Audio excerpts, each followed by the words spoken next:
안녕하십니까. 이준원과 함께하는 건강의 지혜 시간입니다. 오늘은 콩과 콩팥이라는 주제로 말씀을 나누고자 합니다. 코로나 바이러스 창궐 이후로 우리가 집에서 시간을 갖는 시간이 많다 보니까 여러 가지 이제 식사를 다양하게 하면서 또 운동을 한다고는 하지만 운동이 부족하신 분들도 있는 것 같아요.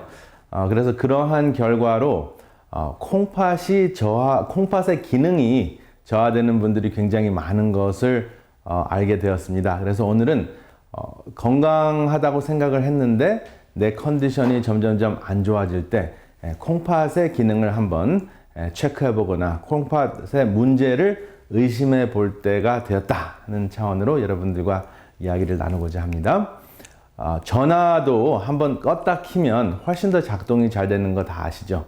일주일에 한 번씩 껐다 키면 작동이 잘 되듯이 우리의 몸도 사실 껐다 키면은 작동이 잘 되는데 이번에 코로나 바이러스를 통해서 우리의 그 삶이 한번 껐다 다시 켜진 그러한 느낌입니다.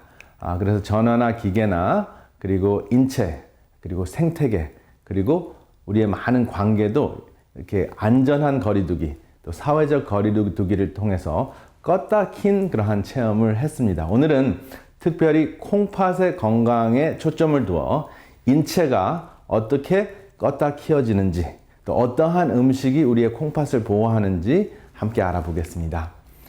콩팥 기능이 저하됐다는 것을 아는 가장 쉬운 방법은 몸이 붓는 것을 확인하는 것입니다. 눈이 붓거나 얼굴이 붓거나 손가락이 붓거나 그리고 발가락이나 또 발목이 부었을 때, 또 발이 부었을 때 내가 뭔가 콩팥 기능이 저하가 되고 있구나 하는 것을 아실 수가 있습니다.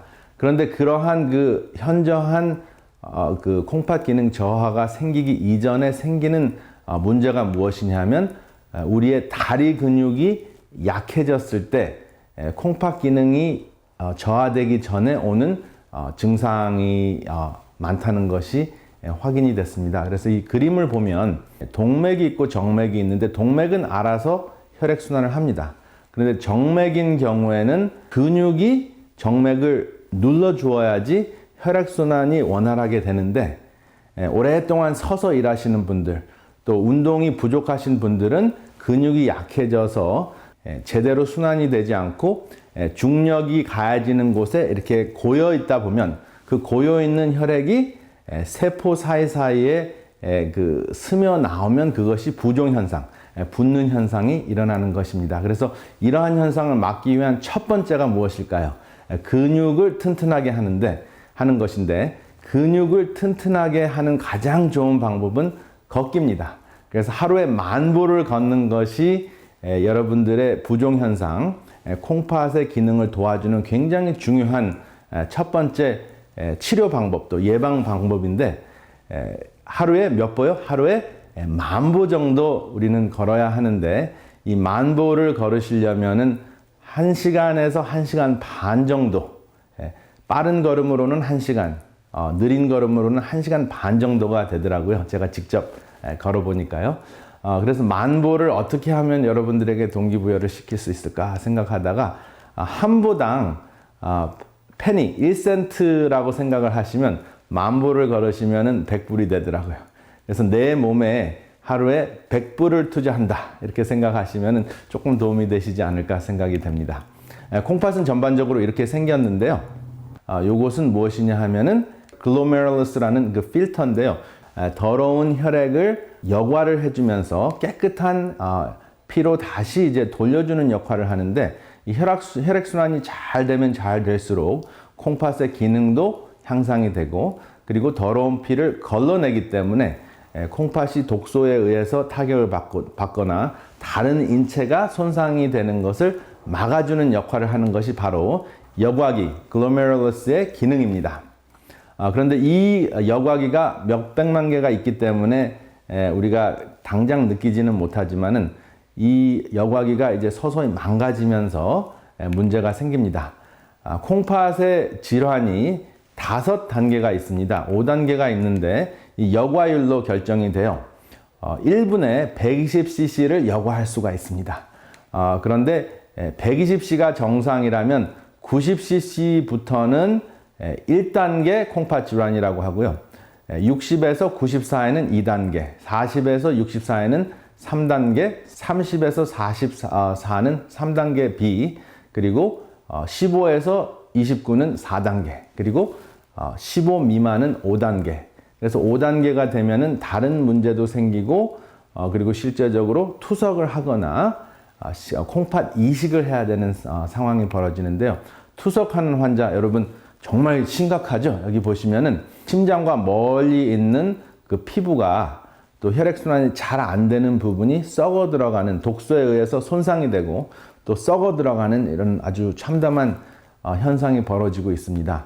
그래서 복부를 통해서 이제 피를 여과하는 그 투석을 하게 되는데, 투석을 뭐 한 번 하면 한 달씩 이렇게 그 기능을 할 수 있으면 좋은데, 사실은 투석을 시작하면 일주일에 3번씩 월, 수, 금입니다. 보통 서너 시간씩을 병원 신세를 지어야 됩니다. 그러면은 월, 수, 금은 전혀 다른 스케줄을 하기가 힘든 상황이에요. 그래서 투석을 받고 난 다음에 좀 쉬어야 되고 하기 때문에 일주일에 3일 정도는 아무것도 하지 못하고, 그 다음에 또 투석을 하기 위해서 살아가는 그러한 삶의 스케줄을 설계해야 되는 그런 안타까운 현상이 일어납니다. 이러한 현상을 예방해야 되겠죠.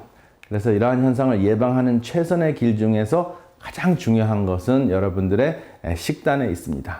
우리의 그 입맛을 아주 돋구어주는 아주 기름진 육식이 왼쪽에 있고요. 그 다음에 오른쪽은 접근하기는 조금 주춤하는 채식이 있습니다. 뭐 사람에 따라서 좀 다르겠지만, 많은 경우에 과거에는 콩팥 전문의들이 콩팥이 나빠진 사람들에게는 채소를 피하라, 우리가 소위 알고 있는 건강식을 피하라고 했습니다. 왜냐? 우리가 알고 있는 건강식은 단백질 함유량도 좀 부족하고, 그리고 가장 큰 문제는 칼륨이라는 포타시움이 증가하게 되면 심장의 박동에 문제를 일으킬 수 있기 때문에 고농도의 영양식을 하기 위해서는 육식을 해야 된다, 이렇게 추천을 했는데, 10여 년 동안 연구한 자료를 살펴보니까 잘못됐다. 이론적으로, 영양학적으로는 그럴듯했는데 잘못됐다 하는 것이 확인이 됐습니다. 어떻게 확인이 됐는지, 콩팥 전문의들이 채소를 먹지 못하게 했더니 10여 년 연구 결과가 이렇게 됐다 하는 것을 지금 Vegetable-based diet for chronic disease, it is time to reconsider, 다시 한번 재고할 때가 됐다 하는 것인데, 이것이 콩팥 전문의들이 함께 모여서 연구한 자료입니다. 2019년 6월, 그러니까 약 1년 정도 된 아주 따끈따끈한 연구 결과인데요. 이 연구 결과를 한번 살펴보겠습니다. 여기 보면 콩팥 환자가 육류 단백질을 지속적으로 섭취했을 때 오히려 콩팥 혈액 공급이 저하가 되고 염증이 생기고, 그리고 단백뇨가 생기면서 만성질환이 급성 콩팥 기능 저하로도 진행이 됐다 하는 것이 확인이 됐습니다. 그래서 포크로 찍어 먹는 육류를 많이 섭취하면 할수록 콩팥은 망가진다 하는 것을 기억하시면 되겠습니다. 그러면은 채식을 먹기 위해서 이제 시중에 나가서 식사를 하시더라도 이렇게 채소 중심적인 된장찌개를 이렇게 오다를 했을 경우에, 그래서 염분의 농도도 유의하셔야 되겠습니다. 밀가루 음식을 드셨을 때도, 또 케이크를 드셨을 때 어떠한 문제가 있는가 살펴를 보니까 설탕, 옥수수 시럽과 과당, 그리고 콜레스테롤이 많이 들어있는 음식, 포화지방, 우유, 계란, 그리고 생선마저 혈압을 증가시키는 역할을 했고요. 그 다음에 요산을 증가시키고, 그 다음에 콩팥에 상처를 주면서 기능을 저하시킨다 하는 것이 확인이 됐습니다. 그래서 조용한 신부전증이 시작이 돼서 1단계, 2단계까지는 느낌이 없다가 3단계 정도 되면 이제 몸이 그냥 굉장히 무겁고 아침에 일어나면 천근만근 같다는 그런 표현을 쓰시죠. 다른 이유 때문에 그럴 수도 있지만은 붓기가 좀처럼 빠지지 않는다면 콩팥의 기능 저하를 의심해 보는 것이 굉장히 중요합니다. 모든 동물성 단백질은 심장에는 어느 정도 괜찮았다고 생각했던 생선마저 염증을 일으키기 때문에 콩팥을 망가뜨린다 하는 것이 최근 10여 년 동안 콩팥 전문의들이 연구한 연구 결과입니다. 그러니까 선택은 여러분들에게 있습니다. 이렇게 좋다는 낙농식품도 콩팥에게는 부담이 갑니다.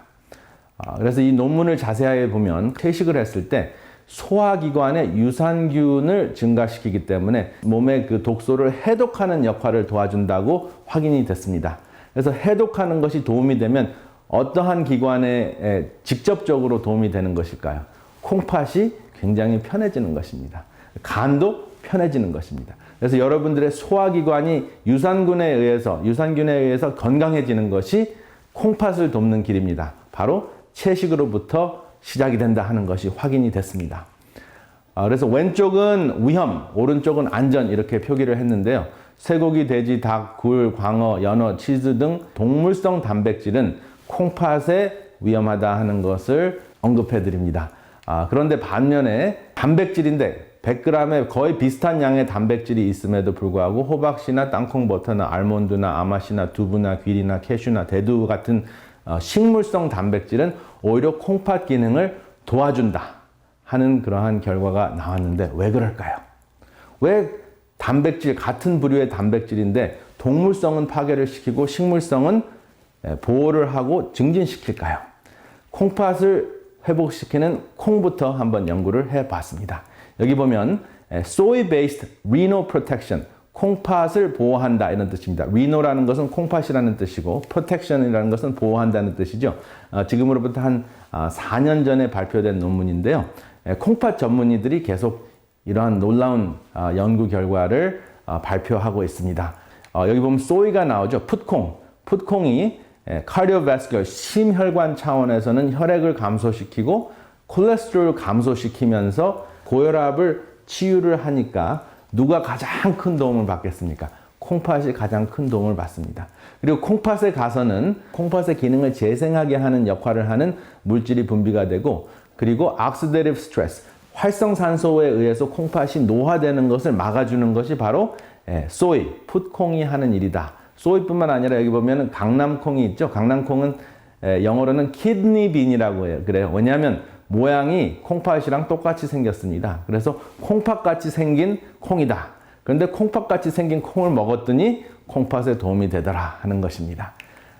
그래서 소이와 같은 풋콩과 같은 채식을 하게 되면 혈압이 감소가 되고 콜레스테롤이 감소가 되면서 염증 감소, 활성산소 파손 예방 이런 다양한 효과 때문에 채식은 이제 건강한 사람뿐만 아니라 콩팥이 망가진 신부전증 환자들도 꼭 드셔야 되는 음식으로 추천을 받고 있습니다.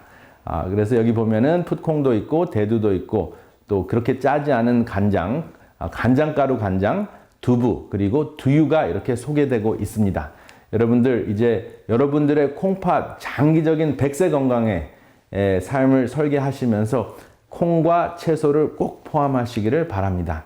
추가적으로 설명을 드리자면 채소 단백질과 콩팥 질환을 살펴보게 되면 채소 단백질은 실제적으로 심혈관 기능과 소화기관을 증진시키는데요. 단 한 가지가 이제 걱정이 되는 부분이 있습니다. 칼륨이 증가해서 심장 박동에 문제가 있을 수 있다 하는 것을 염두에 두시기 바랍니다. 그래서 과거에 이것 때문에 심장이 더 당장 문제가 생길 수 있기 때문에 채소를 먹지 말라고 이렇게 이야기를 했는데요. 채소를 아주 현저하게 감소하라고 이야기를 했는데 이제는 2000mg에서 3000mg의 포타시움이 그 미만의 포타시움이 섭취만 된다면 심장에 큰 문제가 없고 다른 모든 채식에 효과가 있다 하는 것이 확인이 됐습니다. 그래서 여러분들께서 이 포타시움 때문에 채소를 피하는 것은 이제 더 이상 하지 않으셔도 됩니다. 아보카도로 계산을 한다면 아보카도 한 2개 정도가 2000mg이 되고요. 바나나는 한 4개나 5개 정도가 2000mg이 됩니다. 그리고 대부분의 채소가 포타시움이 많이는 있지만 건강을 증진하는 차원에서 채소 한 5컵 정도는 제가 계산을 해보니까 3000을 넘는 때가 거의 없습니다. 그런데 채소를 잔뜩 드시면서 거기에 바나나와 아보카도와 감을 같이 드시거나 또 여러분들이 좋아하시는 혹시 감자를 많이 추가하셨을 경우에는 채소를 좀 줄이셔야 됩니다. 왜냐하면 우리가 즐겨 먹는 음식 중에서 아보카도, 바나나, 감자, 그 다음에 감, 이 4가지는 포타시움이 많이 들어있어서 콩팥이 좋은 사람들에게는 아주 좋은 건강식품이지만 콩팥이 안 좋은 분들에게는 조절을 해야 되는 음식입니다. 그래서 주기적으로 검사를 하시면서 채식을 하시는 것이 굉장히 지혜롭겠습니다. 그리고 이제 음식을 준비할 때, 특별히 채식을 준비할 때 특별히 칼륨을 감소시키는 방법이 있습니다. 칼륨과 인과 연분이 그 콩팥에 부담이 가게 하는 그 무기질인데요. 그것을 감소시키는 방법을 영어로는 blanching이라고 합니다. 이 blanching은 무엇이냐면 채소를 물에 짧은 시간에 2~3분 정도 끓인 다음에 얼음에 바로 탁 담그면 영양소, 항산화제 역할을 하는 다양한 그 재생을 하게 해주는 또 파손을 예방해주는 항산화 물질은 보호를 하면서 칼륨과 인과 연분을 빠져나가게 할 수 있는 끓이고 난 다음에 얼음에 바로 담그는 그러한 조리법을 활용하시면 채소를 콩팥이 약하신 분들도 또 콩팥이 걱정이 되시는 분들도 충분히 섭취하실 수 있다 하는 것을 기억하시기 바랍니다. 코로나 바이러스 때문에 방콕하시는 분, 방에 콕 박혀 계시는 분들 음식을 드실 때 그냥 입에 스트레스를 받거나 또 혀가 좋아하는 전분이나 밀가루 음식에 치중하시지 말고 이렇게 다양한 무지갯빛 채소를 통해서 여러분들의 콩팥을 꼭 지키시기를 바랍니다. 여러분들의 콩팥은 100년 동안 건강하게 함께 해야 할 굉장히 중요한 기관이기 때문에 오늘의 이 강의를 유의하셔서 콩팥을 지키는 코로나 바이러스를 능가하는, 극복하는 삶이 되시기를 이 시간에 간절히 바랍니다.